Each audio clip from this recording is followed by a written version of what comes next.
All right, so if you have been following along with this entire video sequence, you now understand the importance of your partner actually wanting sex, connecting to that desire. So the two of you can both find sex fun and easy and natural and enjoyable and approachable. This is key if you want to transform your sex life. So you might be thinking, what does it actually take to do this? So I want to give you the big picture of the steps it takes to go from where you are right now to where I'm talking about, where sex feels like a playground, playful, fun, connecting. Easy intimacy is always the way I phrase that goal. And let me just say, these steps come from my work with couples, both in my private practice and in my online course, over a decade and a half at this point. And this is what I see as the method that anybody has to go through, whether you ever work with me or not, to go from where you are to where you want to be. So first, let me ask you, how well do the two of you even talk about difficult topics? Are you experts at staying on the same page, especially when you might have competing priorities or needs? That's why the very first step, pillar of my method is mastering really powerful and connecting communication tools. You need connection for intimacy. And how are you going to have the intimacy and the sex that you want if your communication causes disconnection? If it creates a little bit of distance or conflict or escalation or tears or bad feelings. Now, I know you might be thinking, hey, Jessa, we have tried to talk about this and it never goes well. I get it. I understand why these conversations can go south and why it can feel like you're having the same conversation over and over again with no movement towards an actual solution. But communication skills can actually be learned. It is a tool set. It is something that you can get better at. And there are ways to talk about even the hardest topics, including sex, where the two of you can feel like you're on the same page, on the same team, the two of you against the problem. If you don't know how to keep these conversations connected and supportive and constructive, you're going to continue to have either conflict or distance or despair or resignation or a sense of hopelessness. So, what you need is this framework that I've developed, these really important skills that give you the tools to be on the same side of the table, looking at the problem, working towards a win-win where you feel closer, even when there's a problem to solve, and where you have a sense of direction forward. Mastering this communication in general in your relationship about everything, including sex, is going to set the two of you up to be able to feel closer and aligned. And again, like it's the two of you against the problem instead of the two of you against each other. Now, when we start to think about what's the second step of this, there's this really ironic thing that one person in a couple tends to feel connected through sex. It's in physical intimacy and sex and pleasure that their heart opens and they feel closer to their partner. And the other person needs to feel this emotional connection first before they're even open to sex. This is why it is so crucial to address the level of emotional connection in your relationship, because either you or maybe it's your partner needs that emotional connection and closeness first before sex becomes approachable, before they're even open to it. But here's the tricky part. You need to be addressing the right things that actually create the emotional connection for your partner, for you. Because you might be trying to do everything they're asking for, do more chores or bring them flowers or whatever, and it's not resulting in more sex. It's not getting the breakthrough emotionally that you want. I mean, those are good things, but they might be off base. Your partner may not even know what it is they need to feel emotionally connected. It's not like they're lying to you. They're telling you what they think they need, but there's more. We got to go deeper. It could be that you're just scratching the surface or doing the first layer of things, but we got to get into what's really going to create closeness for the two of you. If you continue to like push your agenda or focus on your needs or only scratching the surface of what their needs are, you're not going to have this real breakthrough and emotional connection that gets them on board to fix your sex life. So you've got to take a hard look at the struggles in your relationship in general and your role in them, since you can only clean up your own side of the street, right?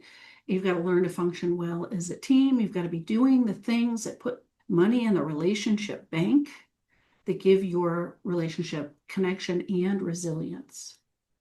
And you need to find a way to prioritize the closeness and emotional connection. So this is a regular part of daily life, and don't let it become held hostage to your struggles and worry about your sexual connection. It's a lot to take on, but it really is possible to build this connection and show up as your very best self and be prepared as a team to move forward into the work of fixing your sex life. So then, do you know what's creating the exact difficulties in your sex life? How do you know what to do or what to address or what to change? This is why we've got to examine what I call the dance around intimacy that the two of you have around sex and intimacy. It is different for everyone, and you've got to clearly identify your steps.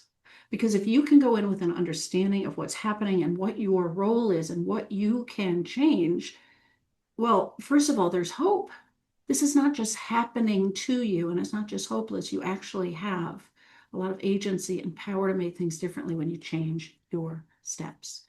Changing your role is the only thing you can do. If you have this dance with your partner, you change your steps, the dance has to change. It's going to have an impact. And it's really all you can change anyway. You can't go into dancing, tell your partner what to do. You got to be in control of your own feet. If you just keep doing what you've been doing, pushing for more sex, letting them know how unhappy you are, scheduling, making quotas, making bargains, making deals, putting pressure, or throwing up your hands and giving up, you're not going to get the change you want. They're going to keep feeling broken and guilty and like it's their problem, and they're just going to shut down more and more. That's why you've got to get clear on exactly what's happening in your sex life, what's in the way, what you're doing to make it worse, how they're reacting to it, what kind of impact it's having, and then develop a strategy for what you're going to do differently to take the pressure off and make this easier and start to clean up your side. Then we got to think about how are you going to approach your partner so that this conversation goes differently than it might have ever gone before. You have to be able to approach this in a way that they're going to want to solve this with you, not where they get defensive or shut down or push you away or make excuses. Because if you can do this, they're going to feel supported and safe and trusting and finally willing and even enthusiastic about fixing this. Because remember, they are also unhappy. No one is happy in this situation, even if they haven't shown that. This is going to be a relief to them when you reach across and invite them into something without making them responsible for it. So them feeling like you don't see them as the problem is the only way that generally they're going to join you in this process. Now, so far, the two of you have felt a little bit like, I mean, I want to say adversaries. Maybe that's too strong, but it's like a win-lose. Only one of you is going to get what you want. If you're going to get what you want, I have to give in to something or vice versa. This is probably what your partner believes and how they've experienced this. So we have to find a way to approach them where those defenses come down and where they understand it's not just their fault, where you take accountability for your role, where they see you do that so the two of you, again, can be on the same side of the table focusing on the problem. Because if you don't, you're just going to get more of the same. You're going to get that defensiveness. You're going to get those excuses. You're going to get those tears. You're going to get them, just leave me alone, give up. You're asking me to be somebody different, just a total wall. So when you can take your clarity about the situation and understand every bit of how you've contributed to the problem, when you can pre-empathize with them, what I call pre-empathize, when you can imagine what could be going on for them and how hard it could be, and the compassion for that, the curiosity about that, approach them from this different place, this heart space that is loving and open and collaborative, and then talk about it differently. This is where they're going to join you in a process and actually be excited to do it. I've seen this over and over and over again. So then, once your partner's on board, now what? Okay, we're finally both ready to fix our sex life, but we don't know what to do. So this is where, having a strategy and a plan to reinvent your sex life together comes in. In some ways, this is the easy part. It's getting to the place where we rethink how we're thinking about sex and conceiving this and getting on the same page and getting your partner excited to do this with you. there are paths forward. I mean, for sure, there is ways to reinvigorate this, to recreate this, rebuild this so that it can be fun and easy. So you need this new framework for sex and intimacy that once you're both on board, it's about accessing desire, and especially that other kind of desire, the reactive kind that we've talked about. You have to approach sex so differently for that to emerge. So accessing and maximizing the potential of that desire is a huge piece of this. Eliminating all the pressure, all the insidious hidden ways that pressure creeps in that shuts a lower desire person down. Let's take all those pressure and expectations and all the myths we believe about sex and stuff and dismantle those so you can't fail. And then having an action plan about what to do to practice all this. It's a lot like riding a bike. You can't just read a book about it and understand balance. You have to get on the bike. So much of rebuilding your sex life together and having this breakthrough is about learning to embody these ideas, to like get it physically. It's experiential. I say this to my students and clients all the time. The change isn't going to happen just because we're talking about it. We can't talk our way into doing this differently. We have to behave differently. We have to practice. We have to do things. We have to experience it until it becomes a new normal. So you really need a roadmap through exercises or activities or things you would do together physically that give you a chance to practice all this and make it truly the new normal and the new way of interacting with each other. Now, if you're thinking, how do I do all of this? This is where my Intimacy with Ease program comes in. If you're interested, if this is resonating with you, especially if you're starting to see a little bit of hope that this could be different somehow, I really want you to consider joining me in the program. It is the step-by-step process through all of this. Getting your partner on board, accessing desire, eliminating the pressure, and especially the exercises that I've developed to specifically practice these skills and ways of being that you need. It's all there for you. I would love to talk to you about it. There's a link below that tells you all about the program. And I just want to invite you, if you're interested at all, to book the free discovery call. We're just going to hop on a call. No pressure, I promise. Let's just figure out if there's hope in your situation and how you could connect to that, how you could see that there could be hope. What would your next steps be? Are any of our packages in Intimacy with Ease the perfect fit for you? And if not, where else could you go? Where could I point you? Some guidance around your next steps if it's not with me.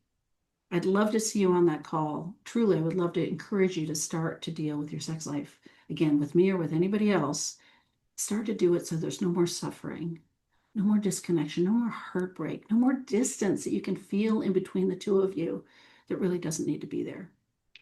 So could you imagine that maybe a year from now, a year, random number, but a year from now, you'd be looking back and you couldn't quite remember how difficult sex used to be? Like you kind of know it was hard and you can kind of remember those feelings in the pit of your stomach or the heartbreak of it. But now it's so easy and natural, they can't quite remember how you struggled or why you struggled. And now sex is working so well, you barely think about it.